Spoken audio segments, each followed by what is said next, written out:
जय श्री श्याम मित्रों, स्वागत है एस्ट्रो आश्रम में। आज बात करने वाला हूं एक ऐसे विषय को लेकर। बड़ी जिज्ञासा रहती है लोगों में कि जब हम पूजा करते हैं या जब हमारे यहाँ कोई विधान होता है, कोई पूजा होती है, पंडित जी आते हैं, पूजा करते हैं, ब्राह्मण देव आते हैं और पूजा करते हैं हमारे यहाँ, और अंत में आप डेली की बेसिस पे भी अगर आप देखेंगे तो आप भगवान की पूजा करते हैं और फिर उसके बाद आरती करते हैं। यानी कि आप कोई पाठ करते हैं, कोई पूजा करते हैं, कोई मंत्रों का उच्चारण करते हैं और अंत में जब आप पूजा समाप्त करते हैं अपनी, तो फिर आप आरती करते हैं। या जब ब्राह्मण देव घर में आते हैं और वो आपके यहाँ पूजा अर्चना करते हैं, कोई हवन पूर्ण कराते हैं या कोई पूजा पूर्ण कराते हैं, उसके बाद फिर प्रावधान बनाया गया है कि आरती की जाती है। क्यों? तो ऐसा एक जिज्ञासा रहती है कि हम बाद में आरती क्यों करते हैं भगवान जी की, और आरती करने के क्या लाभ हैं, इसके पीछे क्या महत्व है, इसके पीछे क्या कहानी है। आज मैं इसी के बारे में बात करने वाला हूं कि भगवान जी की आरती हम लोग क्यों करते हैं। तो जिज्ञासा को शांत करने के लिए ये वीडियो मैं लेके आया हूं, और इस वीडियो को अंत तक देखेंगे तो इसमें दो टॉपिक पे मैं डिस्कस करने वाला हूं। एक तो हम आरती क्यों करते हैं, और एक हम आरती होने के बाद आरती क्यों लेते हैं।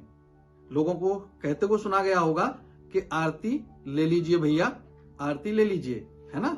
तो आरती लेने का मतलब क्या होता है ये भी हमें समझना पड़ेगा, और हमें यह भी समझना पड़ेगा कि हम आरती जो करते हैं उसका क्या महत्व है हमारे धर्म में, हमारे ग्रंथों में, या हमारी संस्कृति में, या भगवान जी के लिए इसका क्या महत्व रहता है और हमारे जीवन पर इसका क्या प्रभाव है। तो इस वीडियो को अंत तक आप देखेंगे तो मैं पूरे वीडियो में ये दो टॉपिक पे डिस्कस करने वाला हूं और आपकी जिज्ञासा को इस विषय पर शांत करने वाला हूं। वीडियो आपको कैसा लगा आप राधे राधे कमेंट बॉक्स में लिखेंगे तो हमें पता लगेगा कि आपको वीडियो अच्छा लगा है। हमारे वीडियो को आप लाइक करें, फॉलो करें, सब्सक्राइब करें और इस वीडियो को शेयर करना ना भूलें। बात कर रहा था कि हम लोग आरती क्यों करते हैं।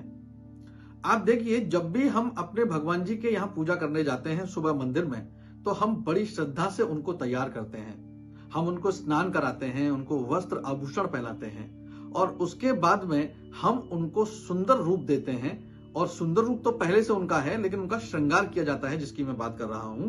और उसके बाद हम बैठकर दीपक लगाते हैं, और दीपक लगाकर दीप धूप जिसको हम कहते हैं वो लगाते हैं। उसके बाद हम बैठ के अपना पूरा जो भी मंत्रों का जाप है वो करते हैं। इसके अलावा हम कोई पाठ या कोई चालीसा अगर पढ़ना चाहते हैं तो वो हम पढ़ते हैं, और अंत में फिर हम आरती करते हैं। आरती देने का मूल रूप ये माना गया है, चाहे किसी मंदिर में आरती होती है शाम के समय या सुबह के समय, या हम बात करें किसी भी अनुष्ठान के बाद आरती होती है, या किसी भी पूजा डेली बेसिस पर हम करते हैं उसके बाद आरती हम करते हैं, तो उसका मतलब ये होता है कि हम अपने भगवान को पूर्ण रूप से देखें।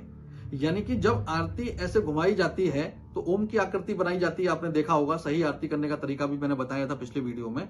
तो ओम की आकृति बनाकर हम करते हैं। तो आप जब देखेंगे तो दीपक की जो लौ होती है भगवान के मुख पर, उनके मुकुट पर, उनके आभूषण पर, उनके वस्त्रों पर, उनके चरणों पर जब पड़ती है तो एक अलग छवि उनकी निकल के आती है।